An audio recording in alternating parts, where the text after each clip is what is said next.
అంతర్రాష్ట్ర దొంగల ముఠాను అరెస్ట్ చేశామన్నారు మహేశ్వరం పోలీసులు. రంగారెడ్డి జిల్లా ఆదిబట్ల పోలీస్ స్టేషన్ పరిధిలో ట్రాంక్విల్ రిసార్ట్లో ఈ నెల 14న జరిగిన వివాహ వేడుకలో చోరీకి పాల్పడ్డారని చెప్పారు. నిందితులను అరెస్ట్ చేసి రిమాండ్కు తరలించామన్నారు. మరో 2 పరారీలో ఉన్నారని చెప్పారు డీసీపీ. నిందితుల దగ్గర నుంచి 20 తులాల బంగారు ఆభరణాలు, కారు, సెల్ ఫోన్ స్వాధీనం చేసుకున్నారు పోలీసులు. కేసు రిజిస్టర్ చేశాము. Crime number 687/2024 under section 305 BNS.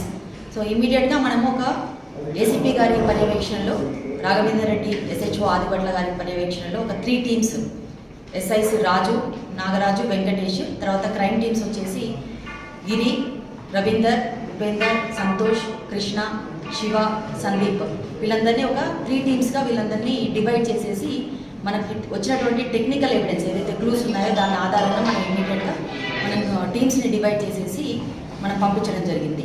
So ఇందులో కొన్ని టీమ్స్ ఆల్రెడీ మనకు వచ్చిన క్లూస్ ఆధారంగా మధ్యప్రదేశ్ స్టేట్కి సంబంధించి రాజ్గర్ పోలీస్ స్టేషన్, బోడా పోలీస్ స్టేషన్కి రీచ్ అవ్వడం జరిగింది. ఎందుకంటే మనకు వచ్చినటువంటి